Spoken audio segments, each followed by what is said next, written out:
Study with M के जी पर आप लोगों का स्वागत है। तो आज हम लोग इंडियन जियोग्राफी का इम्पोर्टेंट क्वेश्चन देखते हैं जो हर एग्ज़ाम में पूछता है। तो स्टार्ट करते हैं। पहला क्वेश्चन है, निम्नलिखित देशों में कौन सा देशांतर भारत का मानक समय कहलाता है? राइट आंसर है 82.5 डिग्री पूर्वी देशांतर, जो कि उत्तर प्रदेश के मिर्ज़ापुर से स्टार्ट होता है। अगला है, भारत की तटीय सीमा की कुल लंबाई कितनी है? तो राइट आंसर है 7516.6 किलोमीटर। अगला है, भारत का सुदूर पश्चिमी बिंदु है। तो पश्चिमी बिंदु 68.68 डिग्री 7 मिनट पूर्वी देशांतर गुजरात में। अगला है, निम्नलिखित में से भारत के किस राज्य की सीमा बांग्लादेश से नहीं लगती है? तो असम के साथ लगता है, मिजोरम के साथ लगता है, त्रिपुरा के साथ लगता है, मणिपुर के साथ नहीं लगता है। तो ये राइट आंसर है। अगला क्वेश्चन है, निम्नलिखित में से भारत का वह कौन सा राज्य है जो बांग्लादेश से तीनों ओर से घिरा हुआ है? राइट आंसर है त्रिपुरा ऐसा राज्य है जो बांग्लादेश के तीन ओर से घिरा हुआ है। अगला है, निम्नलिखित सूची 1 का सूची 2 से मिलान करना है, यानी कि सही मिलान करना है। तो सूची 1 में देश है और सूची 2 में भारतीय सीमा की लंबाई में है। ठीक है, तो चलिए देखते हैं। तो स्टार्ट करते हैं। तो देखिए, ये है पाकिस्तान के साथ कितना सीमा साझा करता है? तो पाकिस्तान के साथ 3323 किलोमीटर, और चीन के साथ 3488 किलोमीटर, नेपाल के साथ 1751 किलोमीटर, म्यांमार के साथ 1643 किलोमीटर। तो चलिए, तो देखते हैं आंसर कौन सा है, कौन सा ऐसा ऑप्शन में है। तो ऑप्शन नंबर डी में है। अगला क्वेश्चन कहता है, भारत के निम्नलिखित में से किस राज्य में कर्क रेखा नहीं गुजरती है? तो हम लोग को पता है कि कर्क रेखा 8 राज्य से होकर के गुजरता है। तो इसमें से उड़ीसा जो है, कर्क रेखा उड़ीसा से नहीं गुजरता है। अगला है, निम्नलिखित कथनों पर विचार कीजिए। तो चलिए विचार करते हैं, देखते हैं क्या कहता है। तो कह रहा है कि सिक्किम नेपाल तथा भूटान की सीमाओं से लगा हुआ है। तो हाँ, बिल्कुल लगा हुआ है। भारत व चीन के मध्य रेखा मैकमोहन रेखा कहलाती है। हाँ, भारत और चीन के साथ जो रेखा है वो मैकमोहन रेखा कहलाता है। और गुजरात तथा पश्चिम बंगाल 2 ऐसे राज्य हैं जिनकी सीमा स्थलीय भूमि तथा तटीय भूमि से लगती है। हाँ, ये भी राइट है। तो उपर्युक्त सभी हो जाएगा। अगला है, क्षेत्रफल की दृष्टि से भारत का विश्व में कौन सा स्थान है?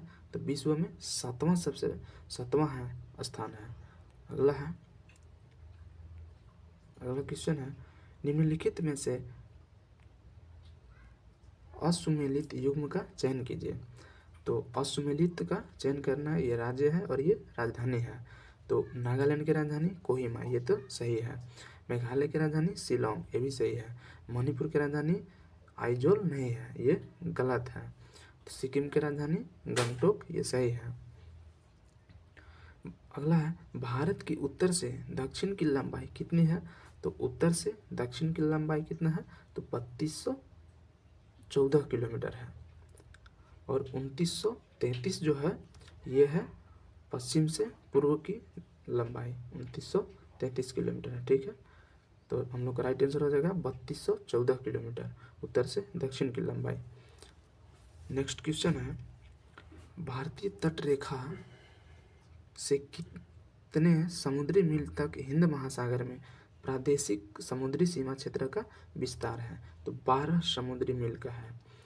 ठीक है, अगला क्वेश्चन है, इंडो सांगपो सच्चर जोन स्थित है कहाँ है? इंडो सांगपो सच्चर जोन, ये है ट्रांस हिमालय व महान हिमालय के मध्य में इंडो सांगपो सच्चर जोन है। कहाँ पे है? तो ट्रांस हिमालय व महान हिमालय के मध्य में है। नेक्स्ट क्वेश्चन देखते हैं। नेक्स्ट क्वेश्चन है कृष्णागिरी तथा उच्च एशिया की रीढ़ किस श्रेणी को कहा जाता है? तो कृष्णागिरी तथा उच्च एशिया की रीढ़ किस श्रेणी को कहा जाता है? तो काराकोरम श्रेणी को। काराकोरम श्रेणी कहाँ है? लद्दाख में। अगला, निम्नलिखित में से अश्वमेलित युग्म का चयन करें, जो कि गलत होगा। तो पीर पंजाल श्रेणी जम्मू कश्मीर में, ये सही है। अगला है मसूरी श्रेणी उत्तराखंड में, ये भी सही है। महाभारत श्रेणी नेपाल में, ये भी सही है। और धौलागिरी श्रेणी ये उत्तराखंड में नहीं है, इसलिए ये हम लोग का राइट आंसर हो जाएगा, क्योंकि अश्वमेलित पूछा है।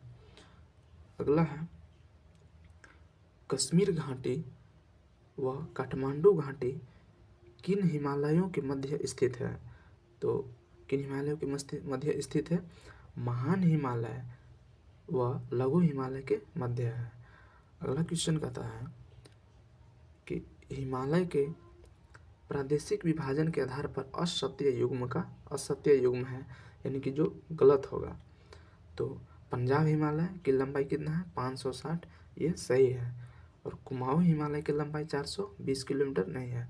अगला है नेपाल हिमालय का लंबाई कितना है? 800 किलोमीटर, ये सही है। असम हिमालय की लंबाई 720 किलोमीटर, ये सही है।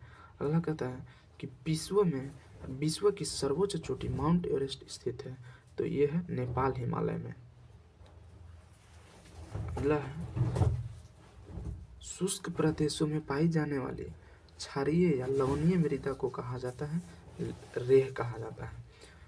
अगला कहते हैं निम्नलिखित में से किस प्रदेश का निर्माण नदियों द्वारा लाए गए पत्थर, कंकड़, बजरी आदि के जमाव से हुआ है? तो भाबर का।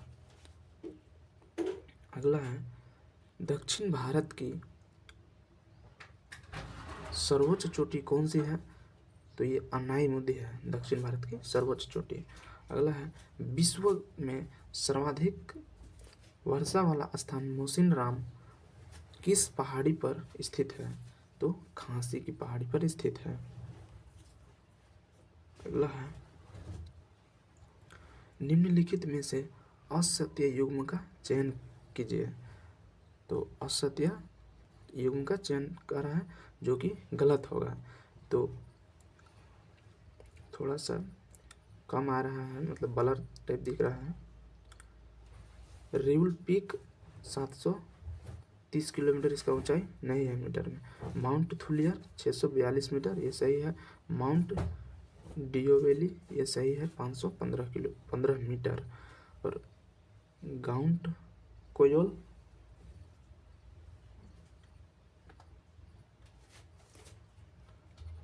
460 मीटर। अगला है डाफला मिरी व अबोर पहाड़ियाँ स्थित है, कहाँ स्थित है? तो अरुणाचल प्रदेश में है। अगला क्वेश्चन है निम्नलिखित में से असत्य युग्म का चयन करें, तो जो कि गलत होगा। तो मानवनीति दर्रा कहाँ है? तो उत्तराखंड में, ये सही है। बोमडिला दर्रा कहाँ है? अरुणाचल प्रदेश में। जिलेपला दर्रा कहाँ है? सिक्किम में। सिपकिला दर्रा उत्तराखंड में नहीं है, सिपकिला दर्रा हिमाचल प्रदेश में है। ठीक है। अगला क्वेश्चन है कि जोजिला दर्रा कहाँ स्थित है? तो जोजिला दर्रा लद्दाख में स्थित है। ठीक है। नेक्स्ट क्वेश्चन है तमिलनाडु व आंध्र प्रदेश के तट का नाम क्या है? तो तमिलनाडु व आंध्र प्रदेश के तट का नाम क्या है? सही है, कोरोमंडल। तमिलनाडु और आंध्र प्रदेश के तट के बीच को बोल रहा है, तो ये कोरोमंडल हो जाएगा। अगला है भारत और श्रीलंका निम्नलिखित में से किस जल संधि द्वारा अलग है? तो भारत और श्रीलंका, ठीक है, तो ये है पाक जल संधि द्वारा दोनों अलग है। नेक्स्ट क्वेश्चन है भारत का एकमात्र सक्रिय ज्वालामुखी बैरन किस द्वीप पर अवस्थित है? तो बैरन द्वीप कहाँ है? तो मध्य अंडमान में है। अगला क्वेश्चन है, लद्दाख व जास्कर पर्वत श्रेणियों के मध्य प्रवाहित होने वाली नदी कौन सी है? ये सिंधु नदी है। ठीक है, अगला क्वेश्चन देखते हैं। अगला क्वेश्चन है कि सिंधु नदी जल समझौता कब हुआ था? वर्ष 1960 में हुआ था। और ये किस किस देश के बीच हुआ था? तो भारत और पाकिस्तान के बीच हुआ था। ठीक है, अगला है,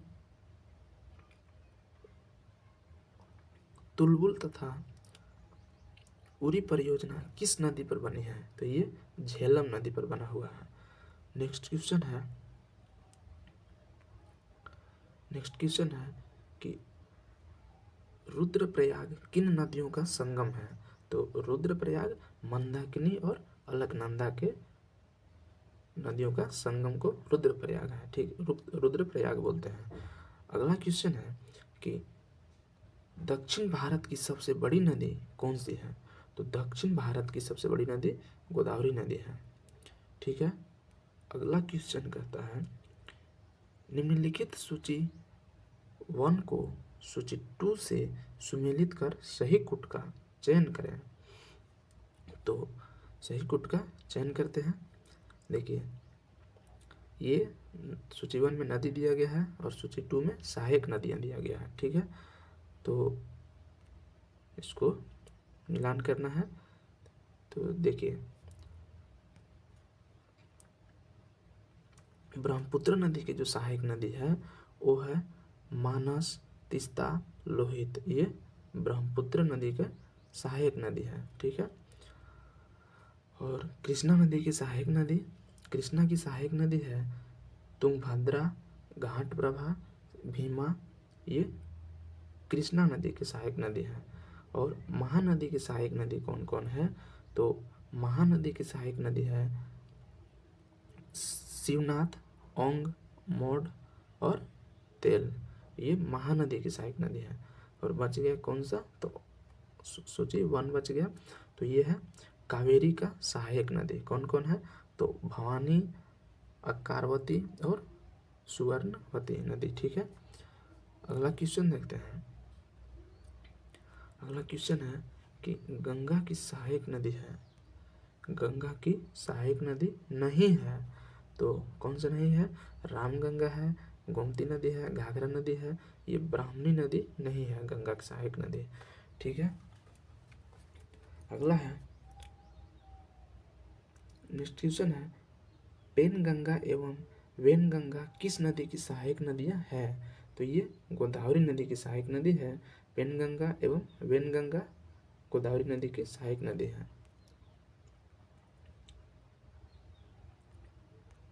अगला है, तीस्ता नदी का उद्गम किस राज्य से होता है? तो तीस्ता नदी का उद्गम कहाँ से होता है? तो सिक्किम से होता है। अगला है, निम्नलिखित में से किस नदी को बंगाल का शोक कहा जाता है? बंगाल का शोक दामोदर नदी को कहा जाता है, जो कि झारखंड से निकलती है। अगला है, निम्नलिखित झीलों में से कौन सी झील क्रेटर झील का उदाहरण है? क्रेटर झील का उदाहरण कौन है? तो लोनार झील।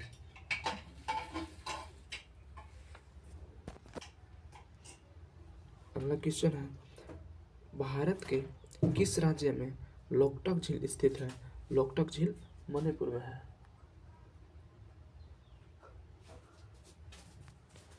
अगला है, निम्नलिखित में से अयोध्या शहर किस नदी के किनारे स्थित है? तो अयोध्या शहर सरयू नदी के किनारे स्थित है। ठीक है, अगला है, नाथपा साक्री परियोजना किस नदी पर स्थित है? तो नाथपा साक्री परियोजना यह है सतलज नदी में, सतलज नदी पर। ठीक है, दूध सागर जलप्रपात किस नदी पर स्थित है? तो दूध सागर जलप्रपात मांडवी नदी पर है। अगला क्वेश्चन है मिलान करने वाला है कि सूची 1 को सूची 2 से मिलान कर सही कुट का चयन करना है, सही कुट का चयन करना है। ठीक है, तो ये दिया है, पहला सूची 1 में दिया गया है झील और सूची 2 में दिया गया है राज्य। ठीक है, कि ये झील कौन सा राज्य में है। तो देखते हैं कौन सा सही है। तो बुलर झील जो है, तो ये बुलर झील ये है जम्मू कश्मीर में, ठीक है। और रेणुका झील कहाँ है, तो रेणुका झील हिमाचल प्रदेश में है, ठीक है। और जयसमंद झील कहाँ है, तो जयसमंद झील राजस्थान में है।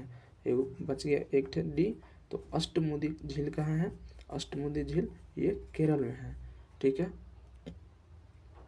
तो राइट आंसर हो जाएगा ऑप्शन नंबर सी, ए का 2 और बी का 3, सी का 4, डी का 1। अगला क्वेश्चन है, मानसून शब्द किस भाषा के शब्द से बना है, तो मानसून शब्द जो है वो अरबी भाषा के हैं। अगला क्वेश्चन है, जुलाई में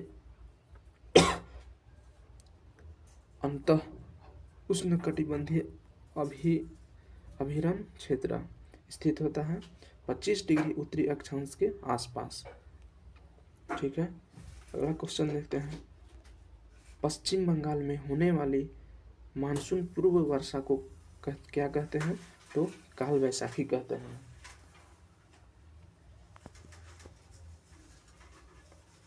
अगला है, कोपेन के जलवायु वर्गीकरण के अनुसार शुष्क ग्रीष्म ऋतु जलवायु भारत के निम्नलिखित में से किन राज्यों में मिलती है, तो ये मिलता है तमिलनाडु और कोरोमंडल तट में। अगला क्वेश्चन है, ग्रीष्म ऋतु में भारत के उत्तर पश्चिम मैदानी भागों में बहने वाली अत्यधिक गर्म एवं शुष्क स्थानीय हवाओं को क्या कहते हैं, तो ये इसको लू कहते हैं। क्या कहते हैं, लू कहते हैं। अगला क्वेश्चन है, उत्तर भारत में शीतकालीन वर्षा का कारण क्या है, तो उत्तर भारत में शीतकालीन वर्षा वर्षा का कारण क्या है, तो पश्चिमी विक्षोभ के कारण होता है, ठीक है। अगला क्वेश्चन है, निम्नलिखित में से किन महीनों को निवर्तन मानसून के महीने कहा जाता है, अक्टूबर से नवंबर को क्या कहते हैं, अक्टूबर से नवंबर को निवर्तन मानसून कहते हैं, ठीक है।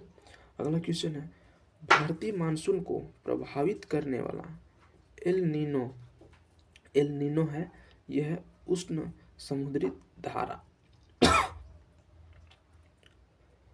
अगला क्वेश्चन है, लौटती हुई मानसून पवनें किस तट के सहारे वर्षा करती है, यह करता है कोरोमंडल तट के सहारे। अगला क्वेश्चन है, भारत में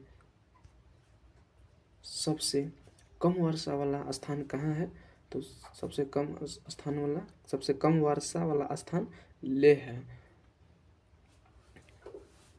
और अगला क्वेश्चन है, निम्नलिखित सूची 1 का सूची 2 से मिलान कर सही कूट का चयन करना है, सही कूट का चयन करना है। सूची 1 में ऋतु दिया हुआ है, सूची 2 में हिंदी महीने दिया हुआ कि कौन सा ऋतु किस महीना में होता है, ठीक है। तो चलिए हम लोग मिलाते हैं। तो बसंत ऋतु जो है, ये बसंत ऋतु चैत्र वैशाख में होता है। और वर्षा ऋतु जो है, वर्षा ऋतु अश्विन कार्तिक में होता है। और शरद ऋतु कब होता है, नहीं सॉरी, वर्षा ऋतु जो है वसंत ऋतु चैत्र वैशाख में होता है। वसंत ऋतु चैत्र से वैशाख में होता है। और जो वर्षा ऋतु जो है ये सावन के भाद्रपद में होता है। और शरद ऋतु जो है वो अश्विन कार्तिक में होता है। और शिशिर जो है ये माघ से फागुन महीने में होता है, ठीक है। तो ये हो जाएगा, ए का 3 हो जाएगा, और बी का 2 हो जाएगा, सी का 1 हो जाएगा, डी का 4 हो जाएगा। ऑप्शन नंबर यहाँ डी सही है। नेक्स्ट क्वेश्चन है, कोपेन के जलवायु वर्गीकरण के अनुसार अरुणाचल प्रदेश के उत्तरी भाग की जलवायु किस वर्ग में रखी जा सकती है, तो ये DFC में रखी जाती है। अगला है, नई जलोढ़ मृदा का वर्णन करने के लिए किस शब्द का उपयोग किया जाता है? तो ये खादर का उपयोग किया जाता है। अगला क्वेश्चन है कि किस मृदा को रेगुर मृदा के रूप में भी जाना जाता है? तो ये काली मिट्टी को जाना जाता है। काली मिट्टी को रेगुर मिट्टी के नाम से भी जानते हैं। अगला क्वेश्चन है कि निम्नलिखित में से किन राज्यों में लेटेराइट मृदा पाई जाती है? कौन सा मृदा? लेटेराइट मृदा। ये लेटेराइट मृदा केरल राज्य में पाया जाता है, कर्नाटक में पाया जाता है, आंध्र प्रदेश में पाया जाता है और उड़ीसा में पाया जाता है। अगला क्वेश्चन है, निम्नलिखित में से किस भारतीय मृदा को स्वतः जुताई वाली मृदा भी कहा जाता है? तो ये काली मिट्टी को कहा जाता है। अगला क्वेश्चन है, केंद्रीय शुष्क क्षेत्र अनुसंधान संस्थान का मुख्यालय कहाँ स्थित है? ये कहाँ स्थित है? तो राजस्थान के जोधपुर में है। अगला है, केंद्रीय मृदा संरक्षण बोर्ड की स्थापना कब हुई थी? वर्ष 1953 में हुआ था। अगला है, निम्नलिखित में से लवणीय व क्षारीय मृदा को क्या कहा जाता है? तो रेह कहा जाता है, कलर कहा जाता है, ऊसर कहा जाता है। तो ये तीनों कहा जाता है। तो ऑप्शन नंबर सही हो जाएगा डी, उपयुक्त सभी। अगला क्वेश्चन है, हिमालय के ऊंचाई वाले क्षेत्रों में कौन सी मृदा पाई जाती है? तो हिमालय के ऊंचाई वाले क्षेत्रों में पर्वतीय मृदा पाई जाती है। ठीक है। नेक्स्ट क्वेश्चन है, कहता है निम्नलिखित में से असुमेलित युग्म का चयन करें, जो कि सही नहीं होगा। तो देखते हैं कौन सा सही नहीं है। तो झारखंड ये राज्य है और ये स्थानांतरित कृषि है। तो झारखंड में कुरुआ का कृषि होता है, ये सही है। मणिपुर में पामलू का होता है, ये सही है। आंध्र प्रदेश में पोड़ू का होता है, ये सही है। मेघालय में कुमारी का नहीं होता है। तो ये हम लोग का असुमेलित पूछा था, तो असुमेलित ये सही है, राइट आंसर। अगला क्वेश्चन है, देश का प्रथम कृषि विश्वविद्यालय कहाँ स्थित है? ये कहाँ? देश का प्रथम कृषि विश्वविद्यालय पंतनगर में स्थित है। अगला है, निम्नलिखित में से खरीफ की फसल नहीं है। तो खरीफ का फसल कौन सा है? नहीं है। ये देखिए, मूंगफली खरीफ का फसल है, मक्का खरीफ का फसल है, चावल खरीफ का फसल है और सरसों जो है ये रबी का फसल है, इसलिए ये सही है, सरसों। अगला है, निम्नलिखित में से कौन सी व्यापारिक फसल नहीं है? तो जूट व्यापारिक फसल है, कपास व्यापारिक फसल है, तंबाकू व्यापारिक फसल है,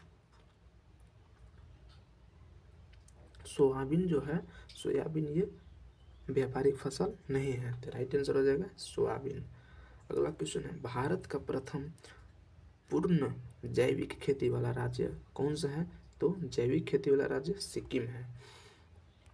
अगला क्वेश्चन है, राष्ट्रीय कृषि विकास परियोजना को कब प्रारंभ किया गया था? तो 2006-07 में प्रारंभ किया गया था। अगला है, चावल उत्पादन में भारत का विश्व में स्थान है दूसरा। अगला है, निम्नलिखित में से असुमेलित युग्म का चयन कीजिए। तो असुमेलित कौन सा है? लाल। देखिए, यह क्रांति से संबंधित है और ये संबंध क्षेत्र है।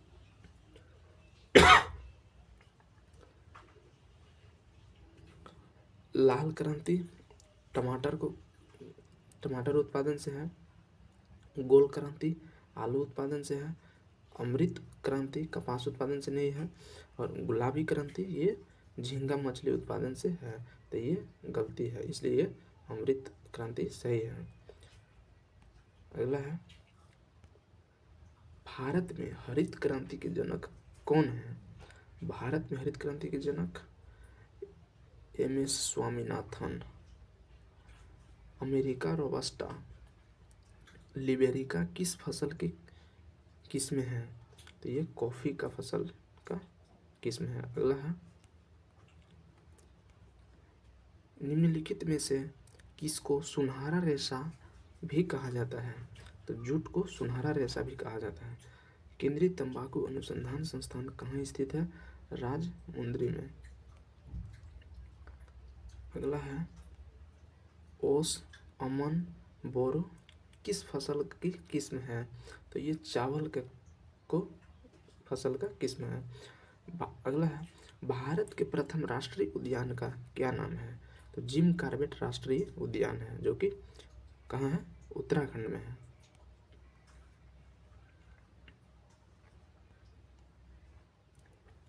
अगला क्वेश्चन है गंगा ब्रह्मपुत्र डेल्टा क्षेत्र का वन किस नाम से जाना जाता है? तो ये सुंदरवन के नाम से जाना जाता है।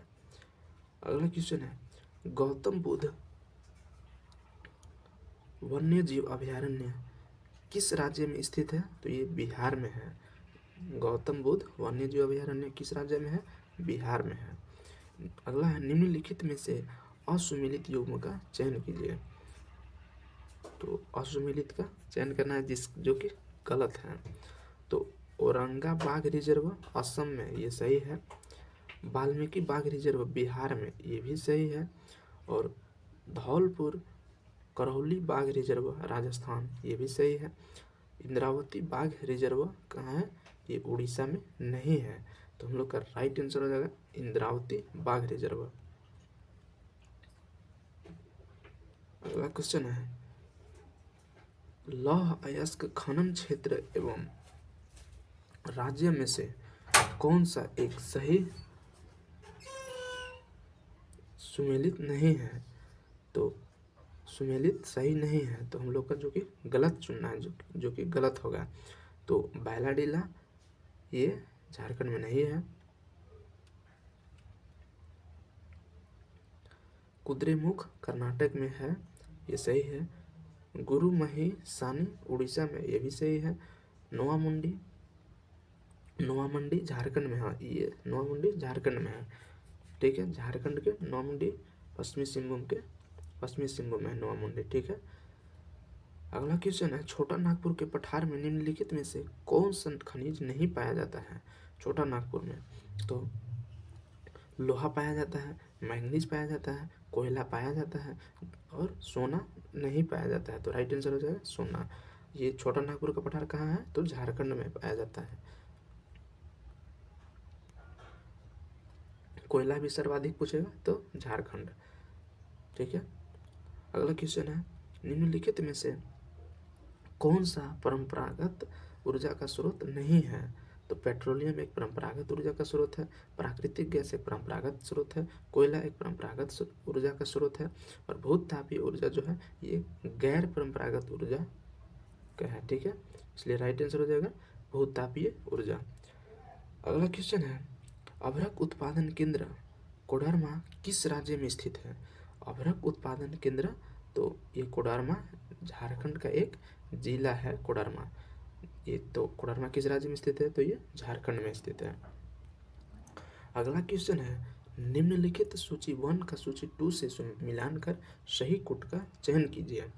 तो पहला सूची 1 में है सोलर पार्क, सूची 2 में है स्थान। ये सोलर पार्क कहाँ है? तो देखिए मिलान करते हैं। तो मिलान कर भाड़ला सोलर पार्क कहाँ है? तो भाड़ला सोलर पार्क राजस्थान में है। ठीक है। और पावागढ़ सोलर पार्क कहाँ है? तो कर्नाटक में है। ठीक है, कहाँ है? कर्नाटक में। और धोलेरा सोलर पार्क कहाँ है? गुजरात में है।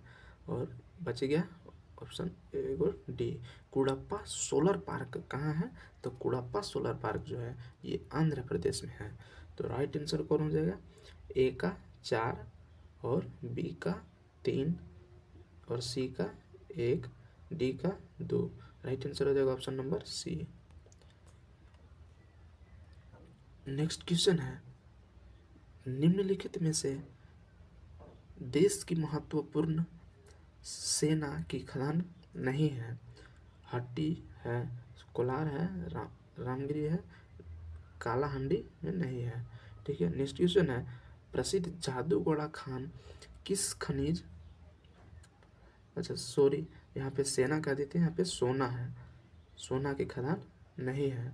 तो सोना की खदान कालाहांडी नहीं है। ठीक है, अगला क्वेश्चन है, प्रसिद्ध जादूगोड़ा खान किस खनिज क्षेत्र के लिए प्रसिद्ध है? तो जादूगोड़ा जादूगोड़ा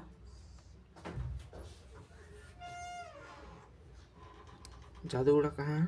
तो ये यूरेनियम के लिए है। कहाँ पे बोलेगा, कहाँ पे कहाँ है जादूगोड़ा? तो जादूगोड़ा झारखंड में है।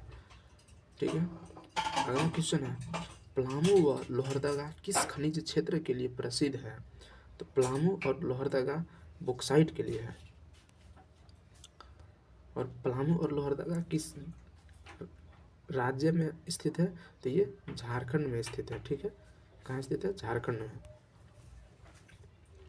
अगला क्वेश्चन है, निम्नलिखित में से किस राज्य में जिप्सम का सर्वाधिक उत्पादन होता है? जिप्सम का सर्वाधिक उत्पादन राजस्थान में होता है। अगला क्वेश्चन है, भारत के किस राज्य में विश्व का सबसे बड़ा थोरियम का भंडार है? थोरियम का भंडार केरल में सर्वाधिक है। अगला है, टंगस्टन उत्पादन के लिए प्रसिद्ध डेगाना व वाल्दा किस राज्य में स्थित है? तो ये राजस्थान में है। अगला क्वेश्चन है, ये मिलान करने वाला है। तो सूची 1 में दिया हुआ है कोयला क्षेत्र, सूची 2 में दिया गया है राज्य, ये कहाँ पे है? तो देखिए सिंगरौली जो है किस राज्य में स्थित है? सिंगरौली कोयला क्षेत्र, तो सिंगरौली कोयला क्षेत्र मध्य प्रदेश में है। और सिंगरैनी कोयला क्षेत्र कहाँ पे है? तो सिंगरैनी कोयला क्षेत्र तेलंगाना में है। ठीक है, कोरबा कहाँ पे है? कोरबा कोयला क्षेत्र कहाँ पे है? छत्तीसगढ़ में। झरिया झारखंड में। नेक्स्ट क्वेश्चन है, भारत में खनिज तेल का उत्पादन सर्वप्रथम प्रारंभ किया गया था डिगबोई में। डिगबोई कहाँ है? असम में है। ठीक है, तेल एवं प्राकृतिक गैस आयोग की स्थापना कब हुई थी? तो वर्ष 1956 में हुआ था।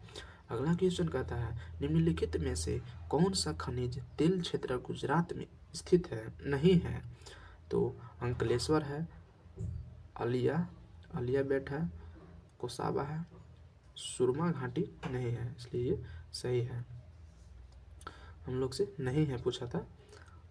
अगला क्वेश्चन है, भूतापीय ऊर्जा पर आधारित मणिकर्ण विद्युत संयंत्र किस राज्य में स्थित है? तो ये हिमाचल प्रदेश में है। दुल्हस्ती व सलाल जल विद्युत परियोजना स्थित है चिनाब नदी पर स्थित है।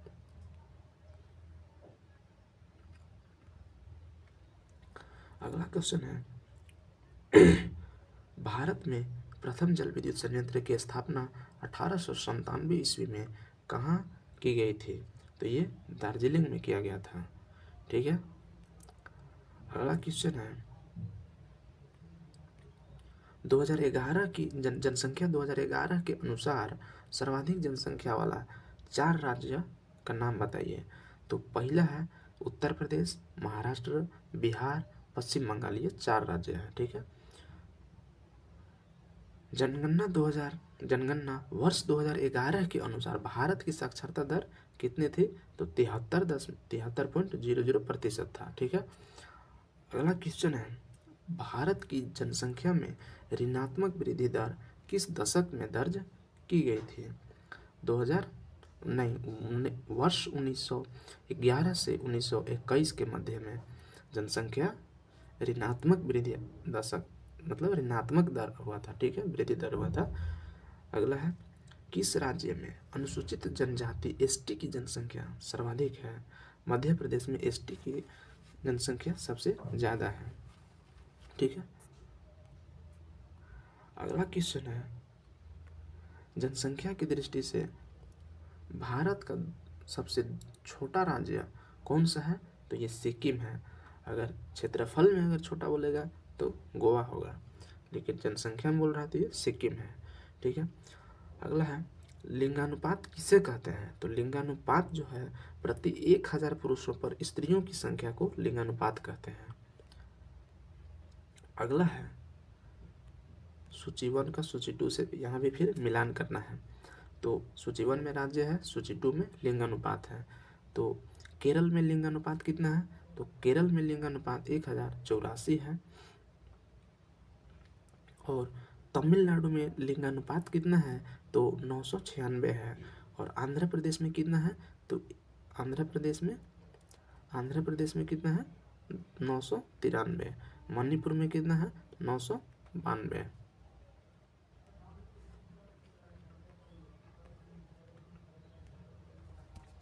अगला क्वेश्चन है, 2011 की जनगणना के अनुसार भारत में औसत जनघनत्व कितने हैं प्रति व्यक्ति वर्ग किलोमीटर में?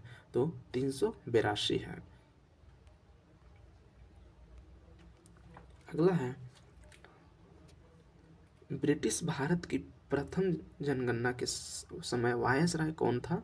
तो वायसराय लॉर्ड मेयो थे। ठीक है। अगला है, वर्ष 2001 से वर्ष 2011 के मध्य भारत में जनसंख्या की दशकीय वृद्धि दर कितनी थी? तो 17.7% था। तो ये हम लोग आज इंडियन ज्योग्राफी का 120